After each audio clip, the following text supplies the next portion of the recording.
नमस्कार, फाइटर समाचार में आपका स्वागत है। पेश आज 1 जुलाई शाम 7 बजे राजस्थान की खास खबरें। राजस्थान में मानसून के इंतजार की घड़ियां जल्द समाप्त होने वाली हैं। मौसम विभाग के अनुसार अगले 2-3 दिनों में मानसून के प्रदेश के कुल हिस्सों में आगे बढ़ने के लिए अनुकूल परिस्थितियां बन रही हैं। आमतौर पर 25 जून तक दस्तक देने वाला मानसून इस वर्ष देरी से चल रहा है और जुलाई के पहले सप्ताह में इसके प्रवेश की प्रबल संभावना है। बीते 13 वर्षों में यह तीसरी बार होगा जब मानसून जुलाई में प्रवेश करेगा, जैसा कि 2014 और 2019 में देखा गया था। बंगाल की खाड़ी से आने वाली मानसूनी हवाएं सक्रिय हो रही हैं, जो इसके आगे बढ़ने में मददगार साबित होंगी। मौसम विशेषज्ञों का मानना है कि जुलाई के दौरान मानसून की सक्रियता पर पूरे सीजन की बारिश निर्भर करेगी। हालांकि देश भर में कमजोर मानसून के अनुमानों के बीच राज्य में भी औसत से कम वर्षा की आशंका जताई गई है। भीलवाड़ा की एसीबी प्रथम इकाई ने बड़ी कार्रवाई करते हुए कोतवाली थाने के सिपाही रज्जाक मोहम्मद को 6,000 रुपये की रिश्वत लेते रंगे हाथों गिरफ्तार किया है। सिपाही 4 साल पुराने लंबित प्रकरण की फाइल आगे बढ़ाने के नाम पर परिवादी से रिश्वत की मांग कर रहा था। परिवादी के अनुसार उसके खिलाफ दर्ज मामले में हाईकोर्ट से स्टे मिलने के बावजूद आरोपी सिपाही उसे लगातार परेशान कर रहा था और 15,000 रुपये की रिश्वत मांग की थी। इनमें से 5,000 रुपये पहले ही ले चुका था। परिवादी की शिकायत पर एसीबी ने जाल बिछाया और कोतवाली के पीछे स्थित एक जूस सेंटर पर जैसे ही सिपाही ने रिश्वत की शेष राशि ली, टीम ने उसे दबोच लिया। एसीबी ने सिपाही की बाइक के बैग से रिश्वत की राशि बरामद कर ली है और अब आगे की कानूनी कार्रवाई की जा रही है। भारत और इंग्लैंड के बीच 5 मैचों की T20 सीरीज का पहला मुकाबला आज चेस्टर ली स्ट्रीट के रिवरसाइड स्टेडियम में रात 10 बजे खेला जाएगा, जिसके लिए टॉस 9:30 बजे होगा। हालांकि मैच पर बारिश का 80% खतरा मंडरा रहा है। आयरलैंड के खिलाफ हार के बाद श्रेयस अय्यर की कप्तानी में भारतीय टीम वापसी की कोशिश करेगी। वहीं सभी की निगाहें 15 वर्षीय युवा खिलाड़ी वैभव सूर्यवंशी के डेब्यू पर टिकी हैं। दोनों टीमों के बीच अब तक 30 T20 हुए हैं, जिनमें भारत ने 18 और इंग्लैंड ने 12 मैच जीते हैं। भारत के लिए ईशान किशन शानदार फॉर्म में हैं और अर्शदीप सिंह गेंदबाजी में लय में दिख रहे हैं। इंग्लैंड के जैकब बेथेल और आदिल रशीद पर मेजबान टीम की उम्मीदें होंगी। भारतीय टीम इस मैदान पर अपना पहला अंतर्राष्ट्रीय T20 मुकाबला खेलने उतरेगी। बैंक ऑफ इंडिया के क्रेडिट अधिकारी के 779 पदों पर भर्ती के लिए आवेदन आमंत्रित किए हैं। इन पदों में middle management grade scale 2nd, 3rd और senior management grade scale 4th की रिक्तियां शामिल हैं। उम्मीदवार 20 जुलाई तक बैंक की आधिकारिक वेबसाइट के माध्यम से ऑनलाइन आवेदन कर सकती हैं, जिसकी प्रक्रिया शुरू हो चुकी है। आवेदन के लिए संबंधित क्षेत्र में 3 से 7 वर्षों का अनुभव और न्यूनतम 60% अंकों के साथ स्नातक या प्रोफेशनल डिग्री अनिवार्य है। आवेदकों की आयु सीमा पद के अनुसार 25 से 45 वर्ष निर्धारित की गई है, जिसमें आरक्षित वर्गों को नियमानुसार छूट मिलेगी। चयन प्रक्रिया में ऑनलाइन परीक्षा और व्यक्तिगत इंटरव्यू शामिल हैं। चयनित उम्मीदवारों को स्केल के अनुसार 64,820 से 1,20,940 रुपये तक का मासिक वेतन दिया जाएगा। सामान्य वर्ग के लिए आवेदन शुल्क 850 रुपये और आरक्षित श्रेणी के लिए 175 रुपये तय किया गया है। दौसा में दिल्ली मुंबई एक्सप्रेस वे पर ऋषिकेश से इंदौर जा रही एक स्लीपर बस आगे चल रहे ट्रेलर से टकरा गई। भीषण टक्कर से 8 यात्रियों की मृत्यु हो गई और 21 अन्य गंभीर घायल हो गए। पुलिस के अनुसार बस चालक को झपकी आने के कारण यह दर्दनाक हादसा हुआ। स्थानीय विधायक और यात्रियों ने आरोप लगाया है कि बस का इमरजेंसी गेट न खुलने से यात्री अंदर ही फंस गए। जांच के दौरान बस में स्टोरेज बॉक्स में सिगरेट के पैकेट होने की बात भी सामने आई है, जिससे स्थिति और गंभीर हो गई। घटना के बाद राहत और बचाव कार्यों के चलते एक्सप्रेस वे पर यातायात को कुछ समय के लिए पूरी तरह रोक दिया गया था। पुलिस हादसे की गंभीरता से जांच कर रही है।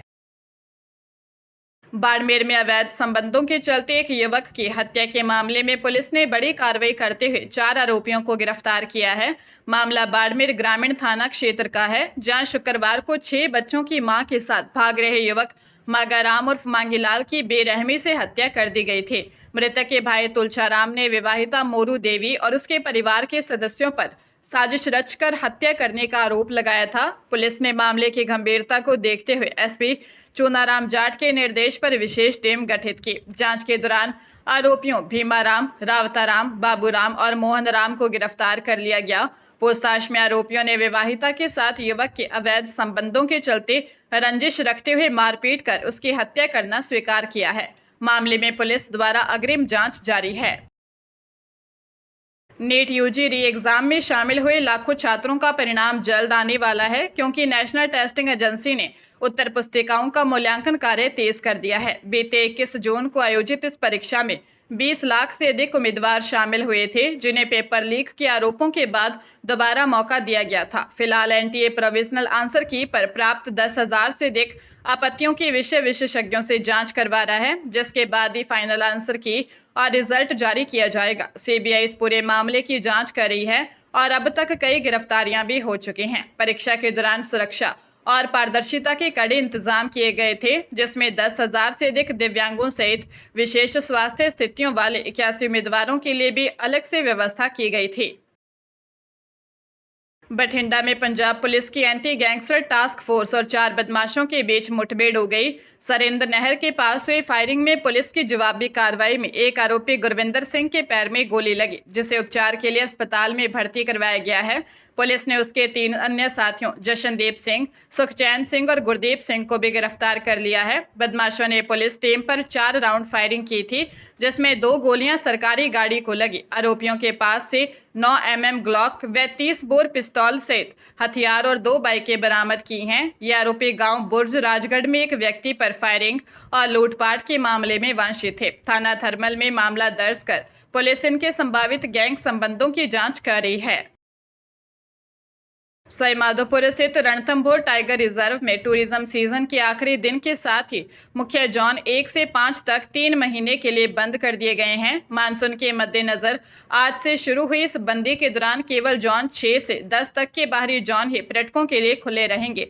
वन विभाग द्वारा जारी आंकड़ों के अनुसार इस सीजन में कुल 6,77,128 पर्यटकों ने टाइगर सफारी का आनंद लिया, जिसमें 1,81,000 से अधिक विदेशी और 4,72,000 से ज़्यादा देशी पर्यटक शामिल थे। इस सफारी से राज्य सरकार को करीब 70 करोड़ रुपए का राजस्व प्राप्त हुआ है।